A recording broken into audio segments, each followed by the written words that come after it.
തൃശൂർ ജില്ലയിൽ UDF ഏറ്റവും കൂടുതൽ പ്രതീക്ഷ വയ്ക്കുന്ന നഗരസഭകളിൽ ഒന്ന് ചാലക്കുടിയാണ്.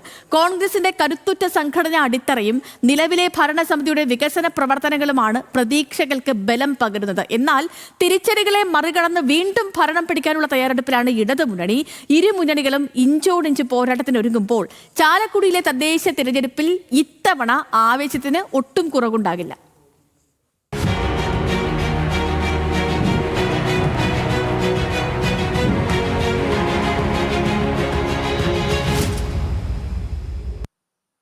മലയാളികളുടെ പ്രിയ കലാകാരൻ കലാഭവൻ മണിയുടെ സ്വന്തം നാട്, കൊച്ചിയുടെ നാഗരികതയും തൃശൂരിന്റെ ഗ്രാമീണതയും സംഗമിക്കുന്ന ചാലക്കുടി പട്ടണം ഇത്തവണ കാത്തിരിക്കുന്നത് തൃശൂർ ജില്ലയിലെ തന്നെ ഏറ്റവും വലിയ തദ്ദേശ പോരാട്ടത്തിനായാണ്.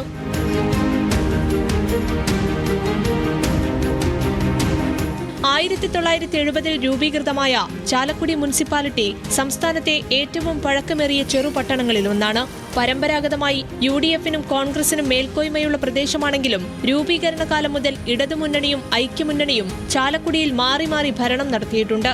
1995 പഞ്ചായത്ത് രാജ് ആക്ട് നിലവിൽ വന്നതു മുതൽ ഓരോ തെരഞ്ഞെടുപ്പിലും കൃത്യമായി ഭരണമാറ്റമുണ്ടാകുന്നതും പതിവാണ്.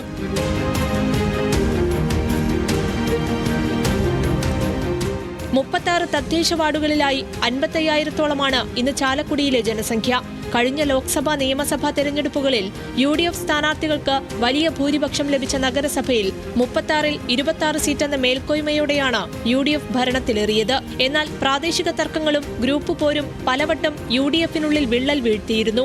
നഗരസഭാ അധ്യക്ഷന്മാരെയും ഉപാധ്യക്ഷന്മാരെയും കൃത്യമായ ടേം വ്യവസ്ഥയിൽ തെരഞ്ഞെടുത്താണ് മുന്നണിയിലെ ഇത്തരം തർക്കങ്ങൾ മറികടന്നു പോന്നത്. ഇതേ പ്രശ്നങ്ങൾ ഇത്തവണയും ആവർത്തിച്ചേക്കാമെങ്കിലും ഭരണം നിലനിർത്താനാകുമെന്നാണ് UDF പ്രതീക്ഷ. ഇന്ത്യയിൽ ആദ്യമായി നടപ്പാക്കിയ മൊബൈൽ ഫീക്കർ സെപ്റ്റേജ് ട്രീറ്റ്മെന്റ് പ്ലാൻ പദ്ധതിയും ടൗൺ ഹാൾ നിർമ്മാണവും സുവർണഗൃഹം പദ്ധതിയുമടക്കം ഉയർത്തിക്കാട്ടിയുള്ള പ്രചാരണവും ഇതിനായി മുന്നിൽ കാണുന്നു.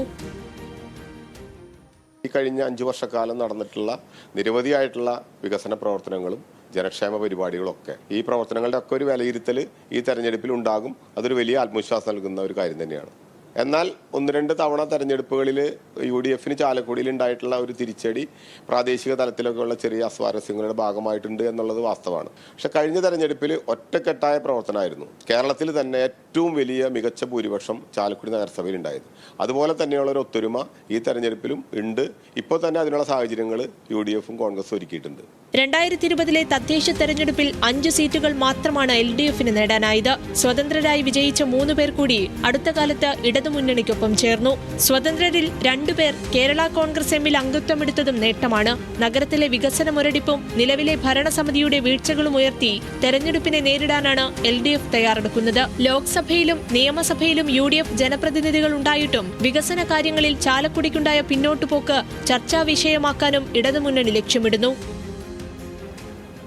അടുത്ത തെരഞ്ഞെടുപ്പിന്